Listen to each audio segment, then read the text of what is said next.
The summer of her 18th year began with dust on the horizon. A wagon creaked down the rutted road that wound through the old American village, carrying the scent of sweat, leather, and unease. The town itself was little more than a scatter of wooden buildings, leaning porches, a church bell that rang more for warnings than worship, and a saloon where whispers carried quicker than the prairie wind. Folks lived close, but trust was thin, and fear traveled fast across land that never forgot blood. She had grown up in this place where each sunrise was tied to survival. Days were spent working the fields, watching corn bend in the heat, or fetching water from the well before the line grew long. Nights were filled with the creak of crickets and the heavy silence of people who didn't dare wander past the edge of lamplight.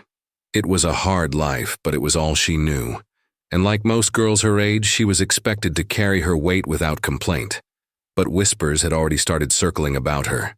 Rumors that her father owed a debt he could not pay, that a horse was worth more than his pride, and that the girl he raised might soon become part of the bargain. The villagers pretended not to know. When they passed her on the street, some avoided her eyes. Others offered a half-hearted smile, but none stepped forward to speak against what was coming. That was the way of the place. Silence where there should have been outrage.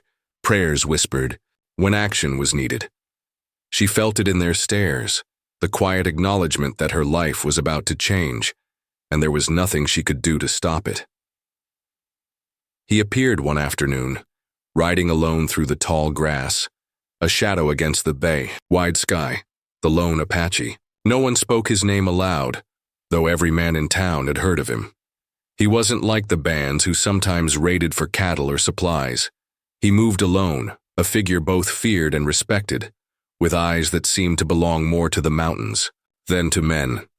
Stories followed him, stories of survival, of battles fought when he had no allies, of a silence deeper than the desert itself. Children were told to stay indoors when the elders spotted him near, but no one dared lift a rifle in his direction. The bargain was struck with a quiet finality that spread like wildfire through the settlement. A horse, sleek, black, with strength, that could pull a plow and speed that could outrun a storm, was traded for her hand. There were no vows, no blessings, no lace or ribbons. Just an exchange that felt colder than iron, carried out under the watch of men who claimed they had no choice. She stood silent as the decision was made, her heart pounding louder than the hammering hooves of the horse. At 18, her fate had been sealed in a single transaction. That night she sat by the small window of her room, staring out at the moonlight washing over the rooftops. She tried to imagine what life would look like beyond the village, beyond the wheat fields and fences she had always known. Fear knotted in her stomach, but so did something else, something unnameable, a restless pull toward the unknown. She didn't understand it yet, but a part of her longed for more than the narrow road her childhood had promised. The morning she was to leave, the entire village seemed to hold its breath. Children clung to their mothers' skirts, men shuffled, their boots against the dirt, and women whispered prayers behind drawn curtains. She felt the weight of their stares as she stepped outside, her dress plain, her hair braided with shaking hands. Her father stood stiff, avoiding her eyes, his shame buried beneath a thin veil of anger. He muttered something about debts and duty, but the words carried no comfort. The Apache waited at the edge of the village, mounted on the black horse that had cost her freedom. His posture was calm, steady, as if he had done this before. He said nothing when she approached, only motioned for her to climb onto the second horse tethered nearby. She hesitated, the world tilting around her as she glanced back at the only home she had ever known. No one stepped forward to stop her. No one called her name. The silence of the village was its loudest betrayal. As they rode out, the fields and fences fell away, replaced by open land that seemed endless. The prairie stretched in every direction, its grasses whispering secrets in the wind. She felt small beneath the vastness of it, yet every mile carried her further from the life she had been forced to leave.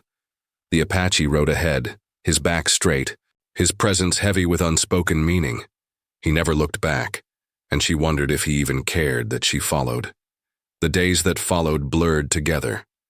They camped beneath the stars, the firelight throwing shadows across his sharp features. He spoke little, and when he did, his words were clipped, his voice steady as stone. She watched him with wary eyes, unsure if she was a companion or a burden, unsure if his silence was indifference or something deeper. She wanted to ask why he agreed to such a trade, why he would take a girl he had never met, but the questions caught in her throat each time. Yet in the quiet, she began to notice things. The way he scanned the horizon before they rested. The way he moved with the land, as if he belonged to it in a way no villager ever could. The way his silence wasn't emptiness, but a kind of strength, a presence that seemed carved out of the earth itself.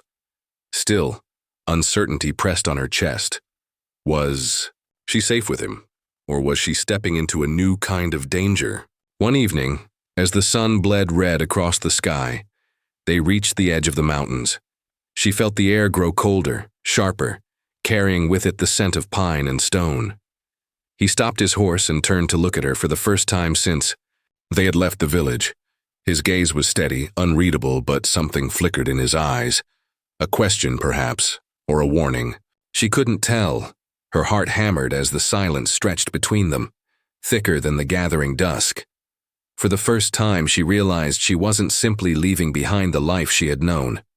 She was stepping into something entirely unknown, a path that could break her or remake her. And in that moment, staring at the man who now held her future, she understood one thing with startling clarity. Life as she knew it had ended, and what waited ahead would change her forever. But whether it was freedom, love, or destruction, she had yet to learn. The air in the mountains was different from the dry plains she had always known. It felt colder, sharper, like it carried secrets within every gust that came down from the ridges. She followed the Apache, rider deeper into the winding paths, her horse's hooves striking against stone instead of soil. Each step away from the village pressed heavier on her chest, and though she told herself not to look back anymore, part of her still clung to the memory of the only home she had ever known. The man ahead of her seemed unshaken by the land's harshness. He guided his horse with quiet skill, moving as though the mountains were not an obstacle but an old companion. She had noticed this since they first left, the way he read the land without needing to pause, how his eyes searched the horizon as if danger was always near. It unsettled her at first, yet there was something steadying in it too.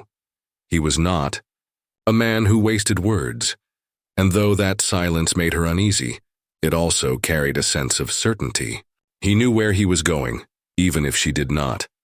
At night, when they stopped to camp, he built fires with careful hands and arranged their resting place with efficiency. She watched him from a cautious distance, her mind filled with questions she dared not voice. What had led him to ride alone? Why had he accepted the bargain? Did he see her as a burden or something else? The answers lived behind his dark, guarded eyes, but she could not bring herself to break the fragile balance between them. The nights were the hardest. Lying beneath the vast sky, she felt the weight of the stars pressing down on her. The land seemed endless, and though the village had been a cage, it had also been familiar. Here, surrounded by shadows and silence, she felt exposed in ways she could not explain. Sleep came slow, and when it did, it carried dreams that left her heart racing. Visions of home, of her father's face turned away, of the villagers. Silence as she was led off like an offering. As the days stretched on, she began to see him differently. She noticed the small scars on his hands, the way he always kept a knife within reach, the quiet rituals he performed each morning before they set out. He would pause at rivers to drink slowly, his eyes always scanning the banks, as if expecting someone to appear. There was no softness in him, yet there was discipline, a strength that seemed carved from stone. It left her torn between fear and curiosity. The land itself became another character in her story. The wide prairie had been open, predictable, but here the mountains closed in, whispering in the rustle of pine needles, echoing in the call of distant wolves. She began to understand why people feared this place, why so few from her village dared to wander past its edges.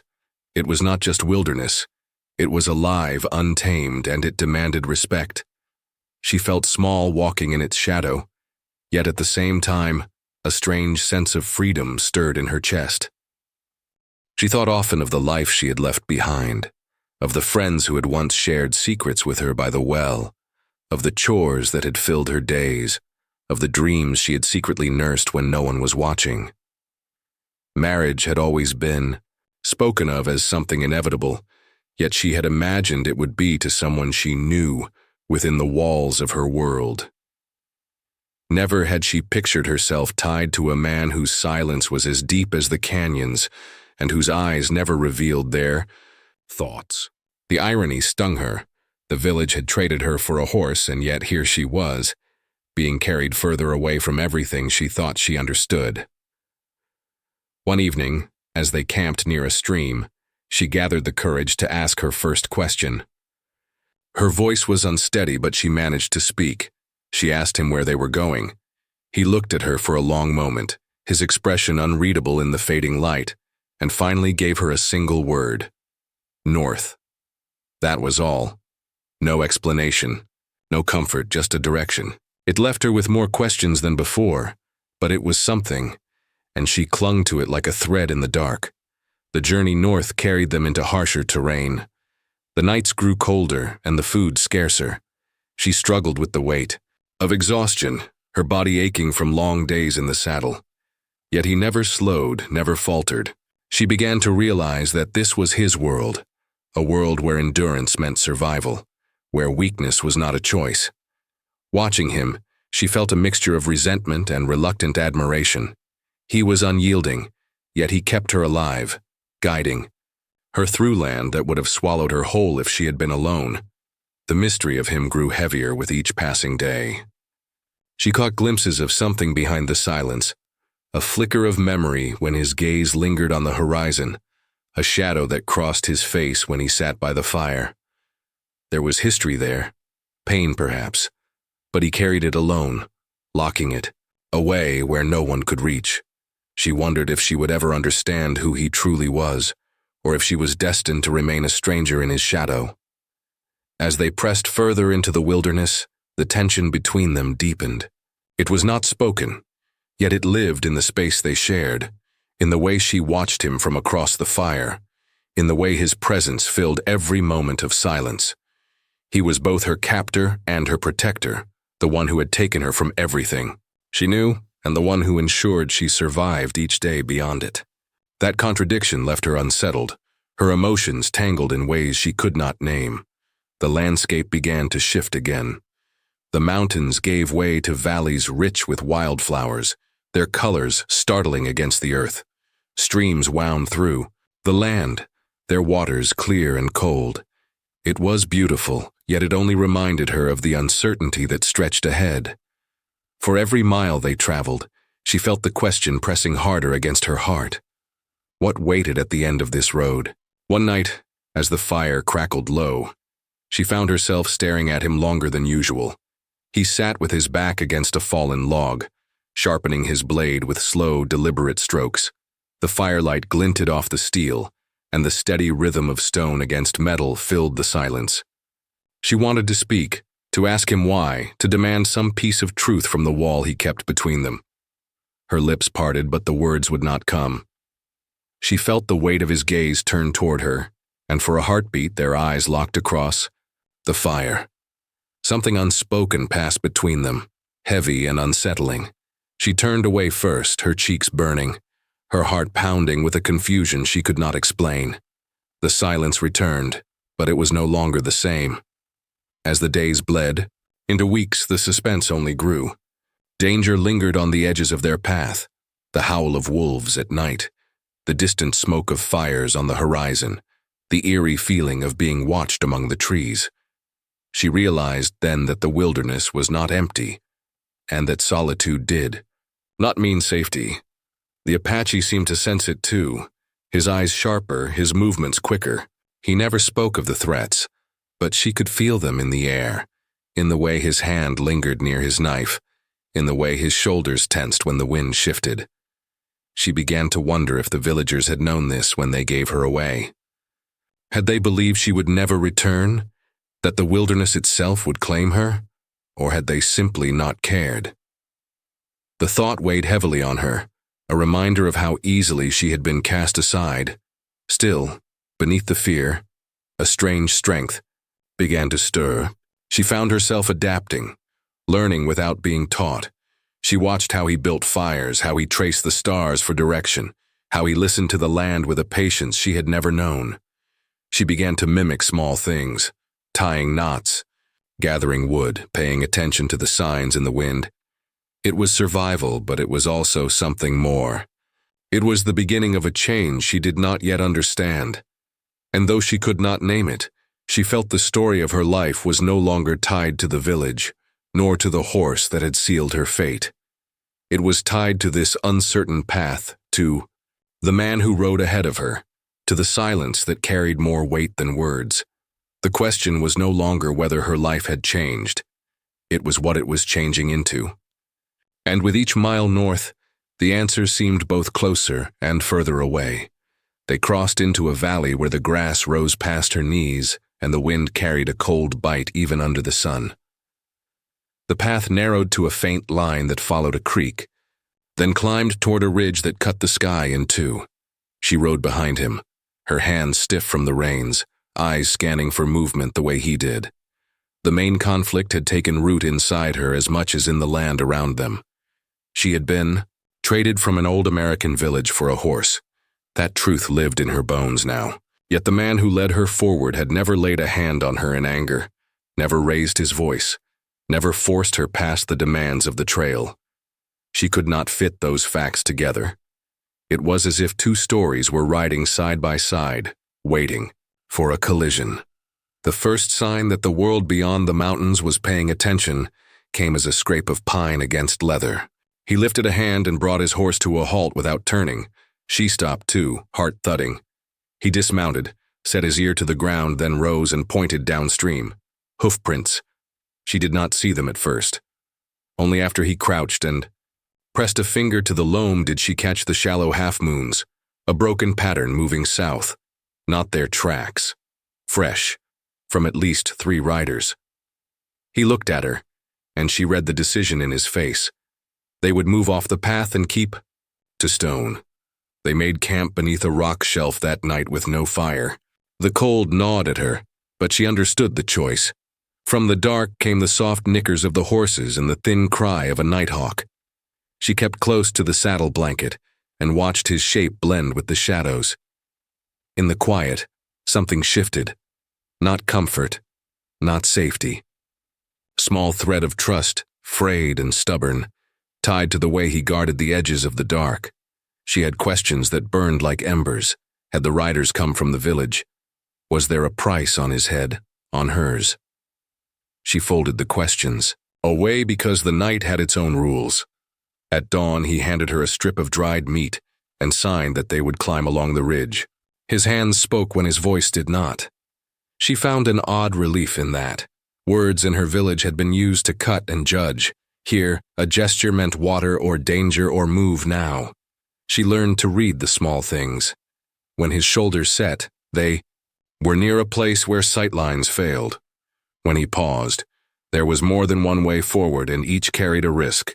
The ridge wound like a broken spine for miles, and beyond it lay a shallow basin with a lone cottonwood and a scar of smoke no wider than a hand. The smoke was recent, a cook fire smothered in a hurry. They reached a trading post before dusk 2 days later. It was not much. 2 square rooms wedged against a hill, a door that dragged in the dust, a split-rail pen, a crude sign that had lost its letters to the wind. The trader stood under the eave with a plug of tobacco in his cheek and a gaze like a shutter. He took them in and said nothing.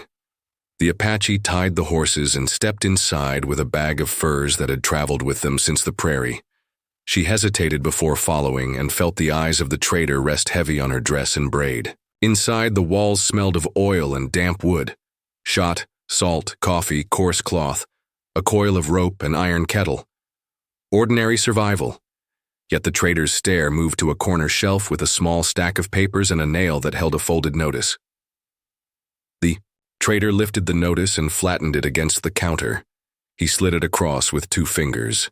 She did not want to look, but her gaze locked anyway. The drawing on the paper was rough, a face in hard lines and shadows. The reward was not large, but it was enough to pull men through hunger and cold. The lines did not match the man beside her. Not exactly, yet the eyes were close. She looked up and met the trader's gaze. He was measuring her fear as if it had a price per pound. The Apache reached across without hurry and turned the paper over. A slow movement, simple and final, as if closing a shutter against a storm. He placed 2 furs on the counter, pointed to coffee and a small sack of flour, then to a blanket. The trader hesitated, glanced at her again, and nodded as if the account had tipped in his favor. They left with the goods wrapped tight and the notice still face down. At the door, the trader hooked a thumb toward the south and said the passes held watchers this season. Men with tin stars. Men with tin stars who did not always ask questions before taking a man in. The words hung long after they rode out. Tin stars meant sheriffs or those who pretended to be. The law out here was a patchwork of fear, rumor, and whoever owned the most rifles. She had seen it in the village when a dispute over water turned to fists and then to a burial. Men who wore authority like a coat could be cold in the bones. That night by the creek, she tried to ask what the notice meant. Was he wanted? For what? He did not answer. He reached into his pack instead and pulled out a small object wrapped in buckskin. He placed it in her palm with a care that stunned her. It was a thin circle carved of bone, a simple pendant cut with a mark like a bird's wing. The carving was worn smooth by thumb or time. She felt the edges press into her lifeline and looked. He touched his chest, then lifted 2 fingers to the stars. The meaning walked toward her slowly. Someone he had loved or lost. A woman. A child. A small body carried under a wide sky. The truth of it struck like a cold river. She did not know the details, only the grief in his hands. The main conflict no longer sat alone. It split into threads that crossed without warning, pulling her into a past she could not name. The riders appeared at first light 3 days later. She saw them as gray shapes against a cut bank, then full men when they moved into the open. 3 shapes, 2 with hats pulled low, 1 with a coat that had seen better years and a rifle held too easy. The Apache slid from his horse and guided her behind a scatter of rocks with a motion that was almost gentle. He stood with his hands open, not in surrender but in clarity. The men approached with the slow confidence of those who think they have already won. The one with the rifle spoke. First, he asked after a girl taken from a village. He said he had been hired to return her. He said words like property and exchange and rightful. The words dropped like small stones, each one heavier than the last. The Apache's face did not change, yet the air around him did. The rifleman's gaze slid to her and held too long. She felt anger rise from a place she had not known she owned. Before the moment tipped, the oldest of the 3 called out from his saddle. He had not moved close, and his eyes held a caution the others lacked. He asked what the village had promised and whether they had sent coin ahead. The rifleman snapped that payment would come once the girl was returned. The old rider's mouth went hard. He said a man could die twice working for promises. The 3 argued in a tight weave of greed and distrust that told her more than their words. They were not law. They were hunters of debts, looking to sell a person as if a person were a sack of grain. The Apache ended the talk without raising his voice. He told them this trail was closed. The rifle lifted an inch. The old rider raised a hand and spoke low to his men. A long moment stretched. Then the 3 pulled back the way they came, leaving threats tossed like weeds in their wake. No gunfire, no blood, only the promise of a return. They traveled without pause for 2 days. The land tilted into high meadow, then broke into ravines that slashed the world into pieces. She learned to ride with her weight forward on steep climbs, to dismount and lead the horse along shelves where a wrong step would send them into air. The Apache kept a steady pace, but not a reckless one. He taught without words. Show, nod, watch, try again. She began to catch small pride in each new skill, then checked herself. Pride felt like betrayal when the life behind her had been taken, out of her hands. Yet the work filled space that grief had occupied. The conflict inside her did not weaken, but it changed shape, like a river under winter ice. They found signs of a camp near a lake ringed with stones pale as bleached bone. The coals were cold. The prints in the mud showed a child's bare feet beside a woman's soft shoe. The Apache stood long without moving, and then followed the shore to a place where reeds thinned, and the water ran into a narrow cut. There, caught in drift and grass, lay a small toy made of sticks lashed with thread. He picked it up and traced the crosspiece with his thumb. His jaw tightened. When he looked toward the far bank, she felt the world recede. Whoever had left those prints mattered to him. She reached toward the toy. He did not let it go. Instead, he set it gently back in the reeds and covered it with a flat stone, as if to mark the place for a return that had not yet come. From that day, his urgency sharpened. The road north bent toward a canyon with walls that rose like a broken cathedral. Wind filled the space with a low hum that felt like a human voice too far to hear. She sensed watchers in the cliffs. Carvings stood at intervals along the path, old markings cut into the rock. She could not read them, but he paused with each one and touched his fingers to the stone. Home, she thought, or something like it. The canyon did not welcome her, yet it did not reject her either. It felt like walking through a memory that did not belong to her. At a bend, they met a woman with a pack and a bow across her back. The woman checked her step when she saw them. Her eyes found the Apache, then slid to the girl and widened with confusion that carried pain. The two spoke briefly in a tongue the girl did not know. The woman's voice was steady and low, like a song without melody. The Apache listened, nodded once, and the woman turned away with a look that held both warning and mercy. As she faded into the rocks, the girl asked what had been said. He answered this time. He said the watchers had seen fires downriver. He said there had been raiders moving under the cover of hunting parties. He said a child was missing since the thaw. The missing child braided with the toy by the reeds and the bone pendant in his pack. The braid drew tight until she could hardly breathe. She asked if the child was his. He did not answer at once. He looked toward the high rim where the sky cut clean and said only that he would not fail again. The words were even, but they landed like an oath. In them she heard the answer he could not give. She understood then why he had taken a girl for a horse, not because she was a thing to own, because he needed to settle a line of debts that began with the dead and wound onward to the living. He had given the village something it would accept to claim a voice in a story it wanted to silence. They moved deeper into the canyon and found a narrow ledge where they could watch the river pinch into rapids. He showed her how to build a blind, with scrub and stone. They waited. Hours stretched until the sun laid itself along the western rim. A small group came along the far bank. 2 men with bows, a cart dragged by a mule, a boy half hidden behind bundles.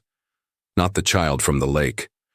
The boy walked with a limp and kept glancing at the men, the way small animals watch the sky. The Apache tracked them until they rounded a curve. Then he nodded once. They would follow at a distance. Night took the light as if flipping a page. They traveled by sound and memory, stopping only when the mule's steps echoed back from a wall that said the canyon had shut. In the dark, they heard voices. The words were rough and slurred. The boy's voice did not come. The Apache eased forward and signaled for her to stay. She waited with her breath caught half high. Minutes that felt like years rolled past. When he returned, his face gave nothing away. He signed that there were more than 2 men, and that the canyon bent into a camp with one way out. He tapped his chest, then spread his fingers toward the stars. Wait, watch, time with the wind. The wind came like a messenger before dawn. It rode in low, carrying the smell of smoke and grease and fear. She could taste it. The Apache rose and did not reach for his knife. He reached for a coil of rope and a small pouch that clicked softly. He placed the pouch in her hands and pressed her fingers closed. Stones, smooth and round. He pointed to the rim of the bend and signed for her to throw them one by one when he raised his palm. The plan was simple and wild: confuse the men, draw them from the mouth of the canyon, split the watchers. Whoever ran toward the false sound would leave a seam in the dark. The plan drew a second current in her blood. Fear, yes, and something that felt like claiming her own edge for the first time. She crawled to the spot and waited on her belly, the rock cold through her dress. When his hand lifted, she let the first stone fall into the arroyo below. A hollow clack rolled along the wall. Voices tightened. The second stone moved farther, a shout. The third stone leaped off two outcrops in quick beats. Footsteps pounded. She heard men curse, then the crack of brush under boots. The seam opened. The Apache moved as if the canyon were a map only he could see. Then a voice rose behind her, low and close, and said not to move. A hand pressed a barrel to the dirt near her ribs. The tone carried familiar greed. The rifleman from the cut bank had found a way through rock or rumor. He told her to call her, companion back, or the whole canyon would wake. He said the village had paid for one return, and he aimed to collect. She swallowed air that did not satisfy. Below, the camp stirred. Above, the rim held its silence. The conflict that had been inside, her and around her, narrowed to a point that could cut. She stared at the sky and felt the stone still warm in her palm. The rifleman leaned in, too sure of the trap he believed he owned. She did not look at him, she did not call out. She lifted her hand with the last stone and felt the wind slide across her fingers like a warning. Somewhere in the bend, a child cried once, sharp as a hawk. The sound cut the canyon clean. The rifleman's breath hitched, his shadow tilted. The stone balanced on the tips of her fingers, weightless for a heartbeat that felt endless, while the world around her held its breath and waited to see which thread would snap first. The stone slipped from her fingers, striking the rock below, with a sharp crack that echoed through the canyon. The sound was louder than she expected, louder than it should have been, carrying through the narrow walls as if the earth itself had spoken. The rifleman tensed, his weight shifting close against her. She could feel the impatience in his breath, the heat of greed pushing him toward a decision he thought he controlled. His hand pressed firmer against the gun, but the echo rolled on, bouncing and splitting into the dark. Shouts rose from the camp below. Men called out, confusion spreading as feet scrambled across stone. She kept her gaze fixed forward, heart hammering so hard she thought it would betray her. The canyon was alive with sound now, a chaos of footsteps, curses, the mule braying in panic. For a moment the rifleman's attention wavered, his head turning slightly toward the noise. That small movement was enough. She shifted her weight, not to flee but to create space between his aim and her chest. The rock scraped her palm, grounding her in the moment. Below, she glimpsed the Apache's shadow slipping through the turmoil. He moved like the canyon belonged to him, as though every ledge and every crack had been carved for his steps alone. She wanted to call out, to warn him of the man at her back, but the rifleman's presence was a blade at her ribs. Her silence was the only weapon she had left. The boy's cry cut the air again, higher this time, full of fear. It sent a shiver down her spine, a reminder of why they were here, why the Apache risked everything.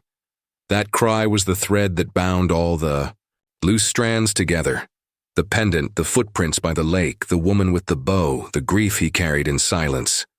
The boy was the heart of his conflict, and now hers too. The rifleman cursed under his breath, shifting as though torn between dragging her to her feet or firing into the dark. His greed and his fear were at war inside him, and she could feel the tremor of it in his hand. She steadied her breath, forcing herself to stay still, waiting for the moment when his choice would tilt too far one way. The canyon below erupted in the crack of wood and the clatter of iron. A fire sparked, sudden and unplanned, as if the chaos itself had ignited. Light flared against the walls, throwing jagged shadows that danced and fought with one another. Men shouted, some in anger, some in panic. The mule screamed again. The noise was so fierce that it drowned out thought, leaving only instinct. The rifleman pulled at her shoulder, dragging her upright.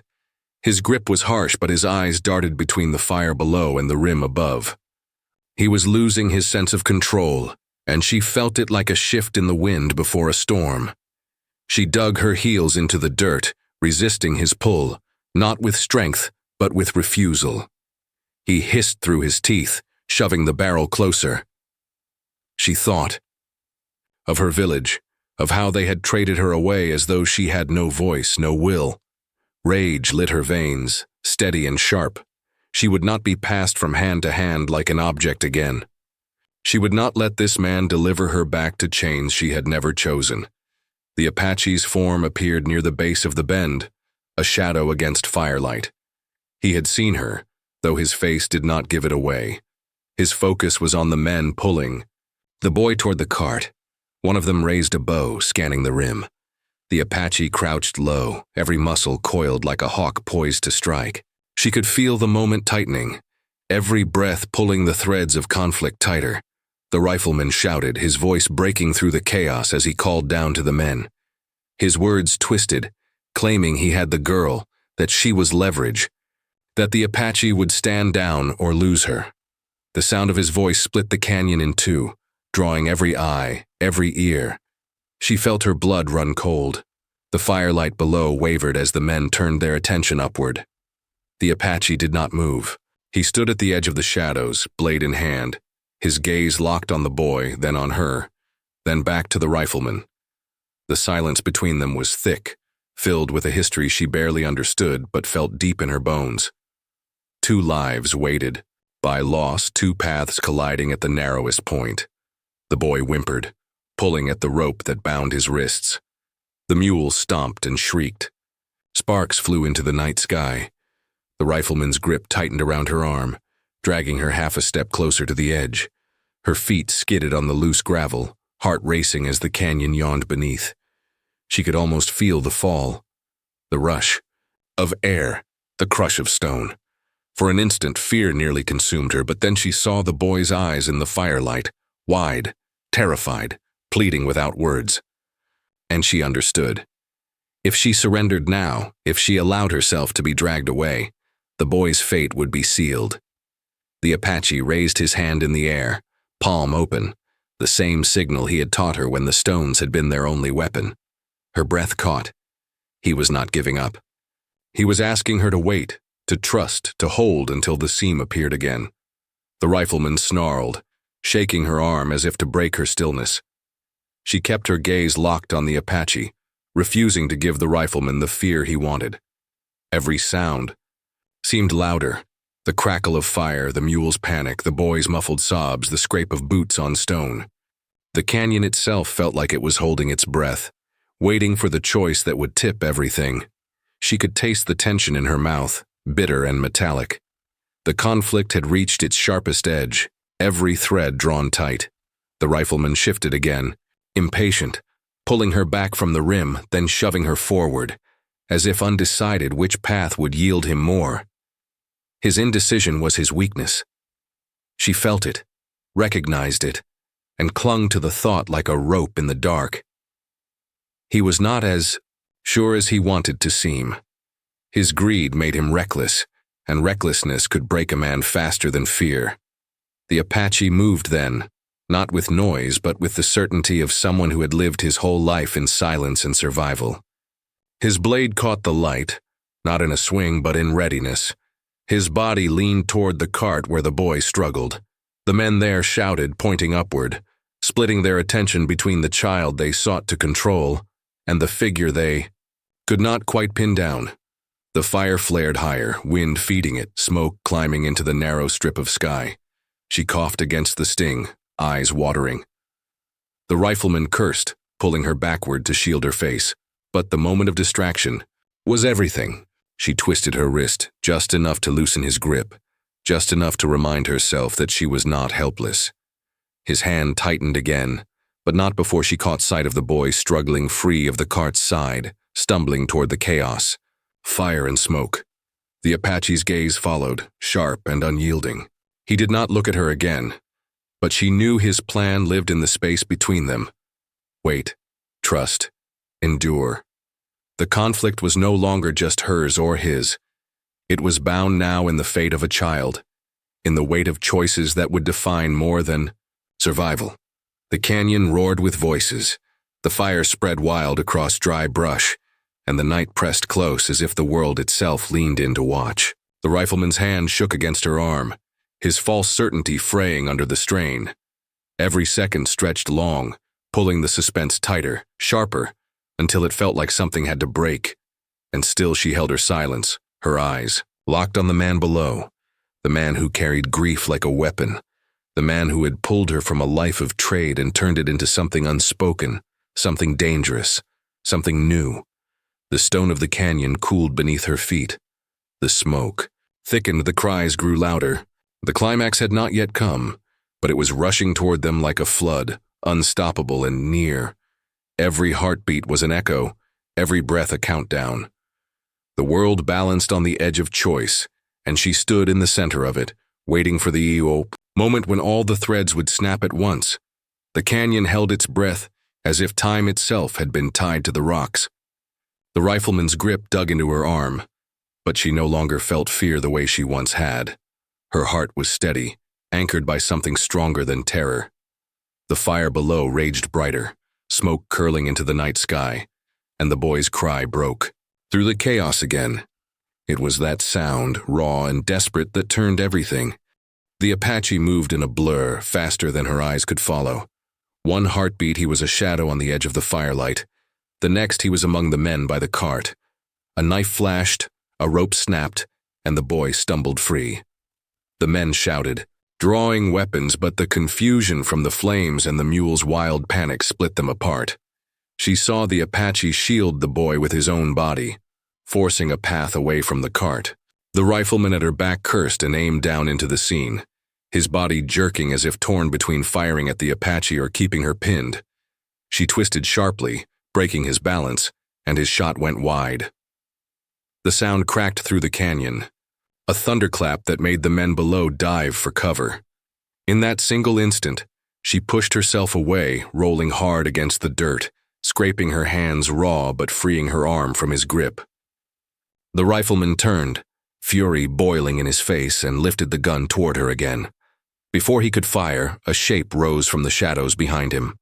It was the older rider who had once warned about promises not paid.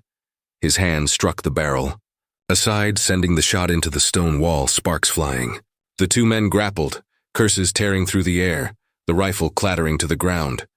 She scrambled up, breath burning in her chest, watching as greed and mistrust between the hunters finally cracked wide open. The older rider shouted at him, accusing him of dragging them into a fight they would not win. The rifleman struck back with fists, rage outweighing reason. In the scuffle, neither noticed the Apache guiding the boy up the far slope, eyes fixed on escape. She wanted to call out, but she held her silence, knowing sound could still betray them. The fire spread faster, licking at brush and dry grass, painting the canyon walls in wild orange.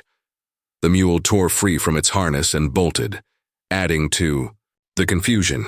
Men scattered, some chasing shadows, some fleeing smoke. The chaos swallowed order, leaving only survival. She caught the Apache's eyes once across the distance, and for a moment the world narrowed to that connection. No words, no signs, only understanding. The rifleman managed to break from the older rider, blood streaking his face. He grabbed the rifle again, wild in his movements, searching for someone to punish. His gaze landed on her. He raised the weapon, but before he could fire, the older rider struck from the side, knocking him into the dirt. The rifle spun away, landing near the fire. The two men fought with bare hands now, desperate and broken. Their struggle was not hers to end. She turned and ran down the slope toward the Apache. Her legs screamed from the strain, her lungs filled with smoke, but she pushed forward. The boy stumbled again on the rocks, his small body weakened by fear and exhaustion. She reached him, steadying him with her arms, her touch firm but gentle. The Apache nodded once, relief flashing in his eyes. Together they guided the child up toward a ledge that would lead out of the canyon. Behind them the fire roared higher, swallowing the camp, swallowing the past. When they finally reached the ridge, the night opened wide, stars clear above the smoke. The boy clung to her side, trembling but alive. The Apache stood tall, scanning. the horizon, waiting to see if the hunters would follow. None came. The chaos of greed had consumed them, and the canyon had claimed the rest. They did not stop moving until dawn lit the far hills. Only then did they make camp by a quiet stream, the boy curled in sleep between them. She washed the soot from her face, her hands raw but steady. The Apache sat across from her, silent as always, but something in his eyes had changed. Not the grief, it would never leave, but a release, a small crack in the weight he carried. She thought of the pendant, the footprints at the lake, the toy left beneath the stone. The missing child he had searched for was gone, yet in saving this boy he had found another path through his sorrow. For the first time he spoke to her in words, his voice low and rough from silence. He said the boy had no family left. He said they would take him north to a place where his people still lived, a place that remembered what had been lost. She listened, her heart pulling in two directions, the home she had been taken from and the new life forming before her eyes. She realized then she no longer longed to return to the village. That door had closed the moment they traded her away. What waited ahead was uncertain, but it was hers to choose now. Days turned into weeks as they traveled. The land softened, the mountains giving way to plains, the streams carrying clearer water. The boy grew stronger, his laughter returning in small bursts, his trust slowly shifting toward them both. She felt herself change as well, learning the trail, reading signs of weather, finding her own place beside the Apache instead of behind him. Each step wove her into a story she had once feared but now accepted. At night, under the vast sky, she thought of the key moments that had brought her here. The notice on the trader's wall, the hunters on the cut bank, the woman with the bow, the toy in the reeds, all threads in a larger design, one she had not chosen but now lived within. The main conflict that had once torn her apart had become the path that bound them together. She was no longer just the girl traded for a horse. She was someone who had faced the fire, who had seen the worst of men and still chosen to stand. When at last they reached the canyon that opened into the lands of his people, they were greeted not with suspicion but with quiet acceptance. The boy was taken in, given food and rest, the elders murmuring blessings over him. She watched as the Apache lowered his head, receiving their words not as praise but as something heavier. Acknowledgement of a debt finally eased. She stood apart, at first, unsure if she belonged, but the boy clung to her hand and pulled her forward. In that small gesture, she felt the truth settle. She had not been taken. She had been led, through pain and fear, toward a place where her voice mattered. The days that followed were slower, marked by work and learning. She helped gather wood, carried water, tended to the boy. The Apache taught her words in his language, patient and steady. She found herself smiling more, though the past still whispered. At times, at night, when the wind moved through the canyons, she thought of the rifleman's greed, the fire's roar, the moment she had stood on the rim with a gun at her back. Fear would never leave her entirely, but it no longer ruled her. The story that began with her father trading her away for a horse ended here, in a place of choice and quiet strength. The key takeaway was not escape or victory, but the way survival can turn into something more when trust is built and grief is shared. She had seen cruelty, but she had also seen courage. She had lost her home, but she had found a new one not through possession, but through bonds forged in fire. The final night before she chose to stay, she sat by the fire with the boy asleep beside her and the Apache across the flames. He met her eyes, and for the first time she did not see a stranger or a captor. She saw a man who had carried her through the hardest path, and in doing so, given her back her will. No words were needed. The silence was enough. When the dawn broke, the sky painted in gold and rose, she knew the journey had ended. Not in the village that sold her, not in the canyon of fire, but here, where the future stretched wide.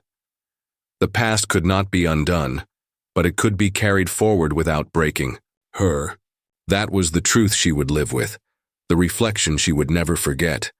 And as the wind moved through the plains carrying the smell of earth and grass, She understood that the story of being traded for a horse was not about loss. It was about finding strength where none was given, and about turning silence into a life of her own choosing.